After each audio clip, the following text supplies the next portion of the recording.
नमस्कार दोस्तों, भारत के भूगोल की इस सीरीज में हम लोग भारत में खनिज संसाधन का अध्ययन कर रहे हैं। भारत में खनिज संसाधन की आज की जो क्लास है ये 14वीं क्लास है और भारत में खनिज संसाधन की ये अंतिम क्लास होगी। इसके पहले भारत में खनिज संसाधन की हमने 13 महत्वपूर्ण क्लासेस करा दी हैं जो आपके प्रत्येक प्रतियोगी परीक्षा की दृष्टि से बहुत महत्वपूर्ण है। यदि आपने उसे नहीं देखा है तो आप उसे जरूर देख लें। आज की इस क्लास में हम लोग नेचुरल गैस अर्थात प्राकृतिक गैस का अध्ययन करेंगे जो कि आपके प्रत्येक प्रतियोगी परीक्षा की दृष्टि से बहुत महत्वपूर्ण होने वाला है। तो आइए प्रारंभ करते हैं आज की क्लास। प्राकृतिक गैस के जो स्रोत होते हैं, प्राकृतिक गैस हमेशा वहां से प्राप्त किए जाते हैं जहां से पेट्रोलियम प्राप्त किया जाता है, अर्थात जहां पर पेट्रोलियम प्राप्त होगा वहीं से प्राकृतिक गैस भी प्राप्त किया जाता है। पेट्रोलियम हमने पहले की क्लासेस में करा दिए हैं। यदि आपने पेट्रोलियम वाली क्लास नहीं देखी है तो आप उसे जरूर देख लें। पेट्रोलियम जहां से प्राप्त होता है वहीं से ही प्राकृतिक गैस भी प्राप्त किया जाता है। पेट्रोलियम अवसादी चट्टानों से प्राप्त किया जाता है। अवसादी चट्टानों को परतदार चट्टानें कहा जाता है। उसमें चट्टानें परत दर परत भौगोलिक प्रक्रियाओं की वजह से बनती चली जाती हैं जो भौगोलिक कारक होते हैं, जैसे कि बर्फ के द्वारा, वायु के द्वारा या जल के द्वारा या नदियों के द्वारा। जो परत दर परत चट्टानों का निर्माण होता है उसे अवसादी चट्टान कहा जाता है और उन्हीं अवसादी चट्टानों में पेट्रोलियम प्राप्त किया जाता है, उसमें पेट्रोलियम निर्मित होता है। परत दर परत चट्टानें, जैसे कि इस तरीके से अगर कोई चट्टान परत दर परत किन्हीं भौगोलिक कारणों से बन रहा है तो उसी में कहीं कहीं पर इस तरीके से गैप बन जाता है और चट्टानें इस तरीके से बनती चली जाती हैं, इस तरीके से बन जाती हैं और बीच में यहाँ पर एक रिक्त स्थान बन जाता है। तो इसी में निचला जो स्थान होता है इस क्षेत्र में, यहाँ पे नीचे पेट्रोलियम पाया जाता है। यहाँ पर विभिन्न रासायनिक प्रक्रियाओं के कारण पेट्रोलियम विकसित हो जाता है, पेट्रोलियम का निर्माण होता है। और इसी चेंबर में जो ऊपर का रिक्त स्थान है, खाली स्थान है, यहाँ पर गैसेस प्राप्त किए जाते हैं।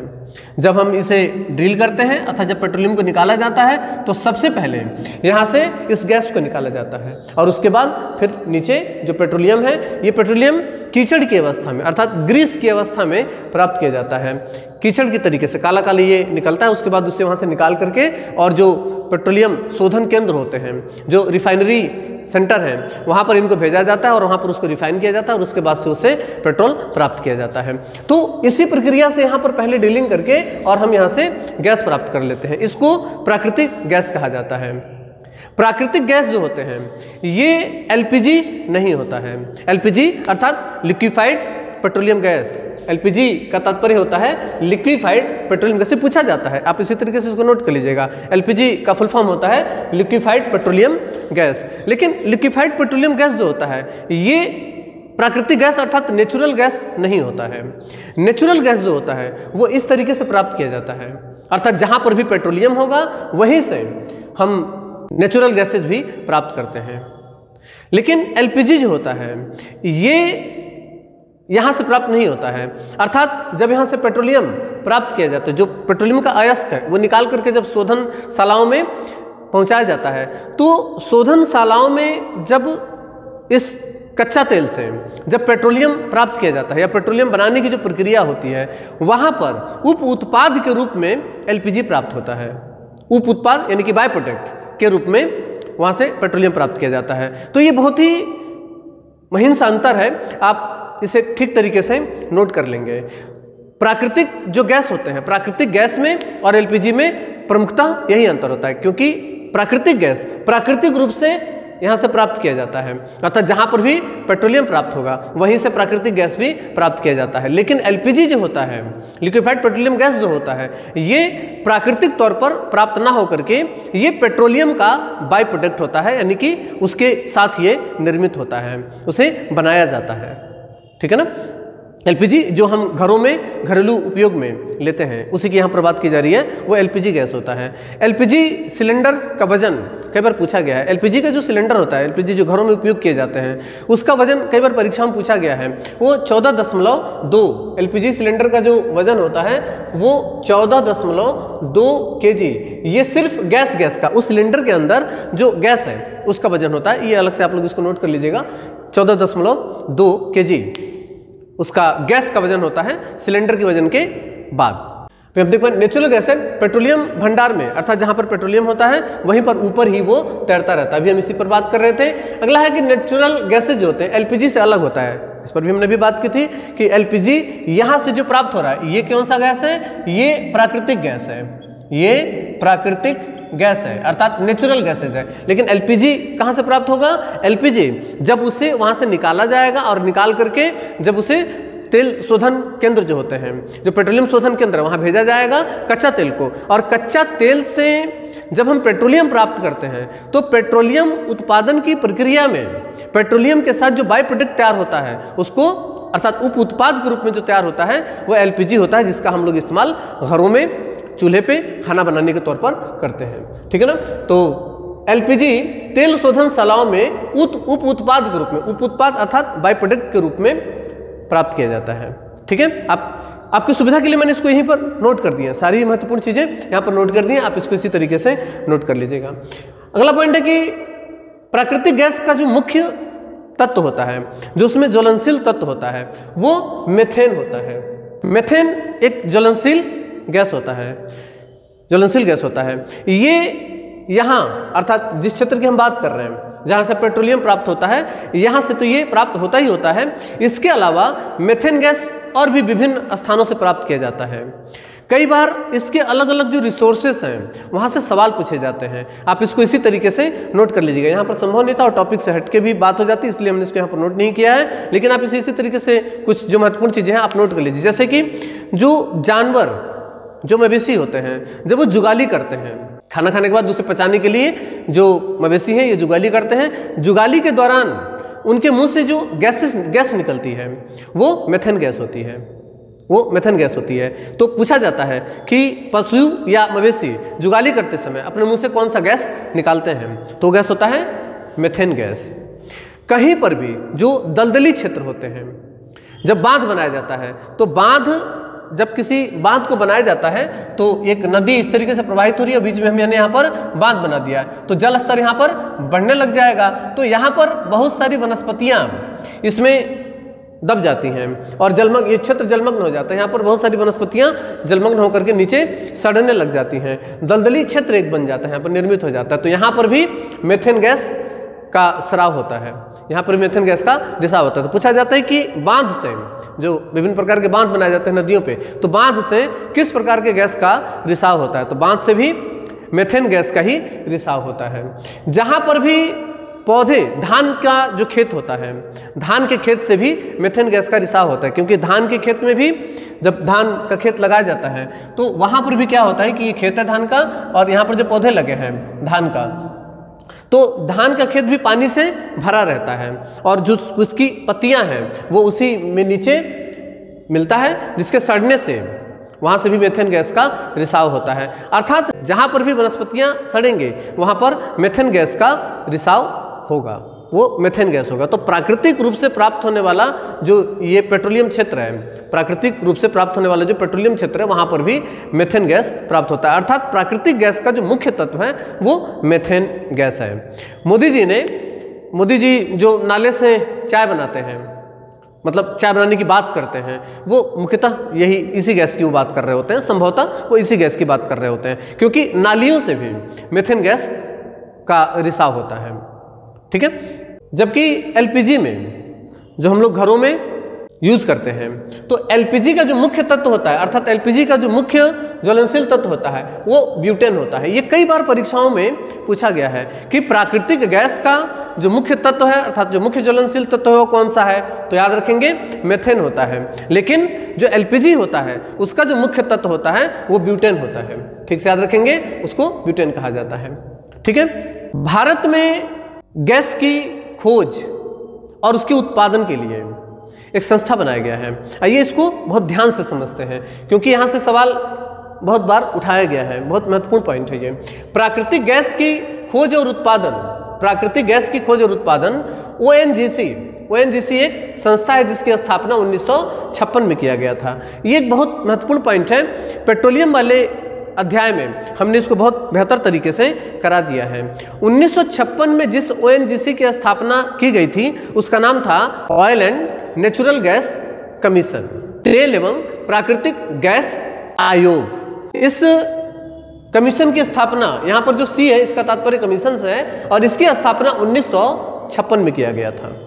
और इसका काम था कि देश में विभिन्न स्थानों पर तेल अर्थात पेट्रोलियम की खोज करना और उसका उत्पादन करना। बाद में 1994 में 1994 में इसका ONGC का नाम बदल करके ONGC कर दिया गया। अब इस ONGC का जो 1994 में ONGC बना है उसका नाम है, उसका जो ONGC है उसका जो फुल फॉर्म होगा वो होगा oil and natural gas corporation. अर्थात 1994 में जो ONGC है इसके सी का मतलब है कॉरपोरेशन। पहले आयोग था, बाद में इसे निगम बना दिया गया 1994 में। फिलहाल ONGC की स्थापना पूछा जाता है कि ONGC की स्थापना कब हुई थी, तो ONGC की स्थापना 1956 में हुई थी। इसके अलावा OIL अर्थात ऑयल इंडिया लिमिटेड की स्थापना 1959 में किया गया है।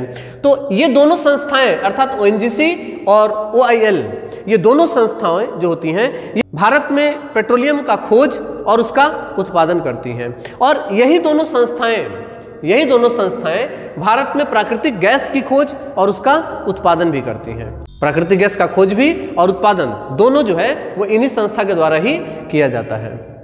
लेकिन यहाँ पर बहुत महत्वपूर्ण जो पॉइंट है वो ये है कि इसका शोधन और वितरण, इसका जो शोधन और वितरण किया जा रहा है वो इस संस्था के द्वारा नहीं किया जाता है।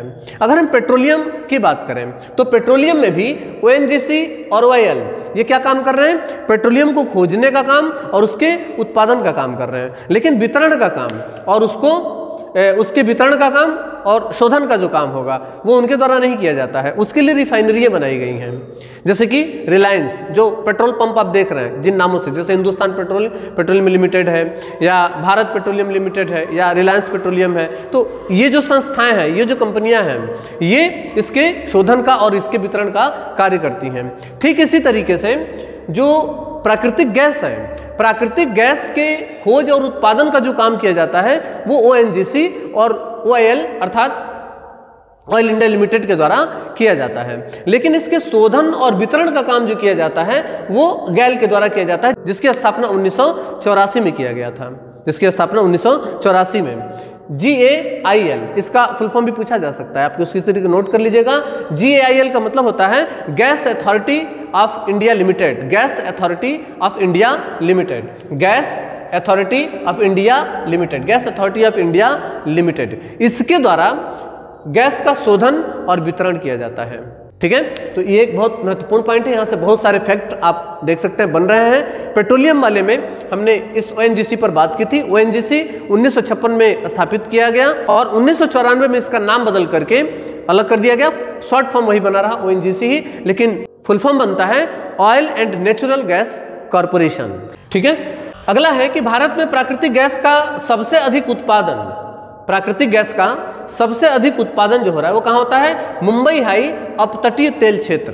भारत में सबसे अधिक पेट्रोलियम, लगभग भारत में जो कुल पेट्रोलियम होता है उसका 60% पेट्रोलियम जो है ये मुंबई हाई से प्राप्त किया जाता है। मुंबई हाई अरब सागर में स्थित एक स्थान है जो कि मुंबई से 176 समुद्री मील पश्चिम में स्थित है, मुंबई हाई। और यही मुंबई हाई से ही भारत का 60% पेट्रोलियम प्राप्त किया जाता है और यहीं से भारत में प्राकृतिक गैस भी प्राप्त किया जाता है। तो सबसे अधिक उत्पादन जो प्राकृतिक गैस का हो रहा है वो कहाँ से हो रहा है, मुंबई हाई अपतटीय तेल क्षेत्र। अपतटीय तेल क्षेत्र मैंने भारत में जो समुद्री सीमाएं हैं यहाँ पर कराया था कि समुद्र में तट के जो छिछला समुद्र होता है इसे अपतट कहा जाता है, ये खनिज का भंडार होता है। तो यहीं से प्राप्त किया जाता है भारत में प्राकृतिक गैस।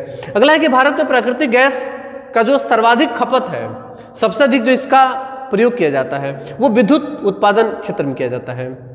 सबसे अधिक इसका उत्पादन विद्युत क्षेत्र में किया जाता है। इसके बाद दूसरे नंबर पर पूछा गया है कई बार, दूसरे नंबर पर इसका जो उपयोग है वो उर्वरक संयंत्र में इसका उपयोग किया जाता है। तो दूसरा स्थान है सबसे अधिक उपयोग इसका किस क्षेत्र में, विद्युत क्षेत्र में किया जाता है, अर्थात विद्युत उत्पादन में किया जाता है। और दूसरा इसका जो उपयोग है वो उर्वरक संयंत्र में किया जाता है। उर्वरक संयंत्र खाद बनाने वाले जो कम फैक्ट्रियाँ हैं वहाँ पर इसका उपयोग सबसे ज़्यादा किया जाता है। अर्थात प्राकृतिक गैस का सबसे अधिक उपयोग विद्युत संयंत्र, विद्युत क्षेत्र में, विद्युत उत्पादन के क्षेत्र में, और दूसरा उसका उपयोग जो है ये उर्वरक संयंत्र के क्षेत्र में किया जाता है।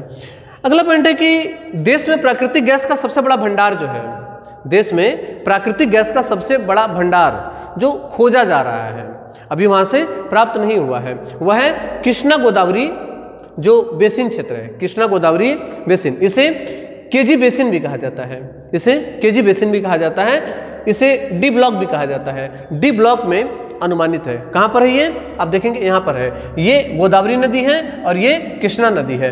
कृष्णा और गोदावरी नदी यहाँ पर अपना डेल्टा बनाती है, दोनों का डेल्टा आपस में इस समय मिल गया है। तो ये जो है, ये जो तटीय क्षेत्र है इसे कहते हैं केजी बेसिन, इसे कहा जाता है केजी बेसिन।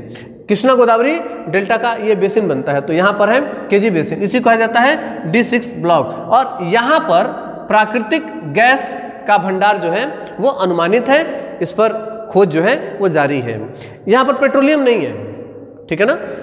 ये जो कृष्णा गोदावरी केजी बेसिन अर्थात डी ब्लॉक क्षेत्र है, यहाँ पर सिर्फ प्राकृतिक गैस की ही खोज हुई है। लेकिन इसी के आगे यहाँ पर ये जो कृष्णा गोदावरी का बेसिन है, इसी में समुद्र तटीय क्षेत्र में, अपतटीय क्षेत्र में यहाँ पर एक क्षेत्र बनता है पेट्रोलियम का, जिसे कहते हैं रावा अपतटीय क्षेत्र। तो रावा अपतटीय क्षेत्र कृष्णा गोदावरी बेसिन में ही समुद्री क्षेत्र के अंतर्गत आता है। लेकिन जो प्राकृतिक गैस की जो बात की जा रही है, जो प्राकृतिक गैस है, ये केजी बेसिन जिसे D6 ब्लॉक कहा जाता है, इस क्षेत्र को D6 ब्लॉक कहा जाता है। यहाँ पर प्राकृतिक गैस जो है वो अनुमानित है। इसे यनम काकीकाड़ा तट कहा जाता है, ठीक है ना। आप इसे इस तरीके से याद रखेंगे, ये वाला जो तट है इसे यनम काकीकाड़ा तट भी कहा जाता है। यनम जो है ये पुदुचेरी का एक जिला है जो कि आंध्र प्रदेश में यहाँ पर स्थित है। आंध्र प्रदेश राज्य में यनम जो है वो तट पर स्थित है। पुदुचेरी जो केंद्र शासित प्रदेश है उसका एक जिला है यनम, ठीक है, उसी नाम से रखा गया है यनम काकीकाड़ा तट। इस तट को कहा जाता है यनम काकीकाड़ा तट। D6 ब्लॉक के अंतर्गत आता है, जिसे केजी बेसिन कहा जाता है, कृष्णा गोदावरी डेल्टा के अंतर्गत आता है। तो ये जो क्षेत्र है यहाँ पर प्राकृतिक गैस अनुमानित है, खोज यहाँ पर लगातार किया जा रहा है। अनुमान है कि यहाँ से प्राकृतिक गैस काफी मात्रा में प्राप्त होगा।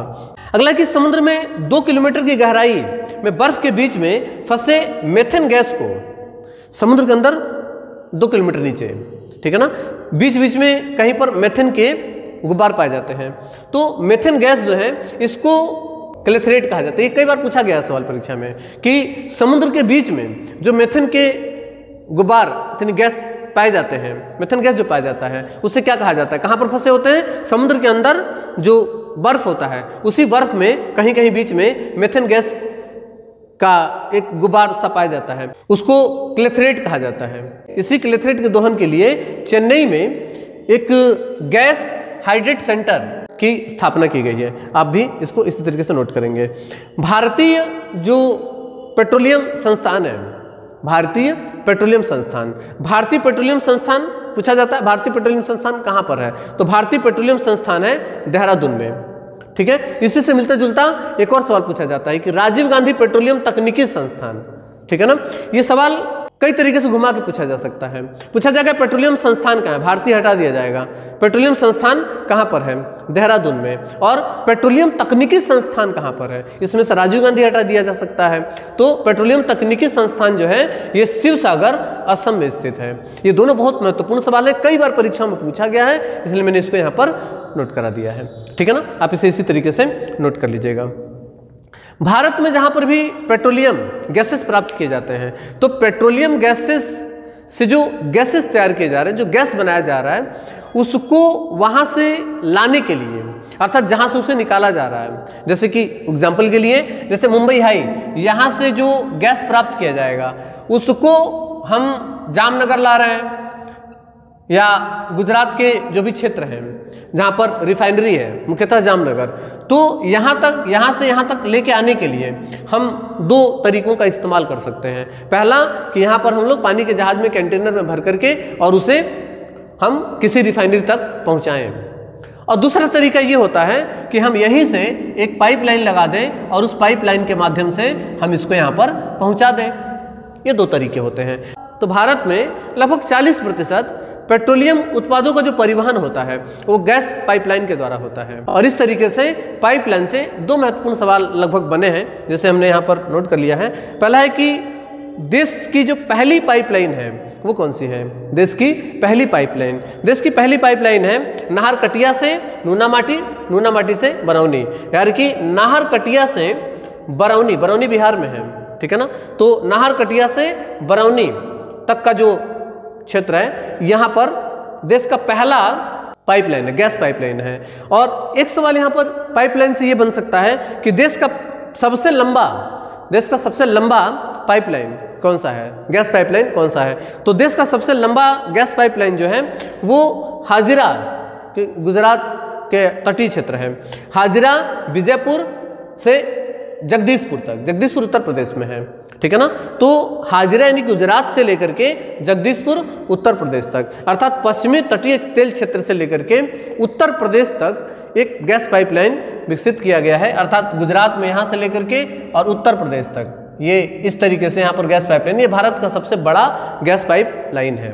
उत्तर प्रदेश जीएस से भी यहाँ पर एक सवाल बनता है कि उत्तर प्रदेश में गैस आधारित जो विद्युत प्लांट हैं, उत्तर प्रदेश में गैस आधारित 2 विद्युत प्लांट हैं, अर्थात गैस से जहाँ पर विद्युत का निर्माण होता है, विद्युत का उत्पादन होता है, वो 2 प्रमुख प्लांट हैं। पहला है दादरी जो कि गौतम बुद्ध नगर अर्थात नोएडा में है, और दूसरा जो है वो औरैया में है, दोनों जिले हैं। तो गौतम बुद्ध नगर में दादरी और औरैया, यहाँ पर उत्तर प्रदेश में 2 प्रमुखता ये गैस पर आधारित विद्युत उत्पादक प्लांट है। आज की जो क्लास हुई है, इस क्लास में हमने भारत में खनिज संसाधन का जो टॉपिक रहा है ये पूर्णतः समाप्त कर दिया है। अब भारत में खनिज संसाधन से बनने वाला कोई भी ऐसा सवाल नहीं है, चाहे वो फैक्ट पर आधारित हो या फिर वो थ्योरी पर आधारित हो, हमारी इन 14 क्लासों से बाहर कुछ भी नहीं है। किसी भी परीक्षा की हम यहाँ पर बात कर रहे हैं, चाहे वो यूपीएससी की हो, यूपीपीएससी की हो, या फिर एसएससी की हो, या यूपी ट्रिपल एससी की हो, या किसी राज्य स्तरीय परीक्षा हो, अगर खनिज से सवाल बनता है और अगर आपने ये हमारी 14 क्लासेस देखी हैं खनिज के और उसे आपने सही से नोट्स बनाया है और उसे समझा है, तो किसी भी परीक्षा में बनने वाला खनिज से सवाल इससे बाहर बिल्कुल नहीं जाएगा। अगली क्लास में हम लोग ऊर्जा विकास पर अध्ययन करेंगे। मिलते हैं अगली क्लास में, तब तक के लिए नमस्कार, धन्यवाद, जय हिंद।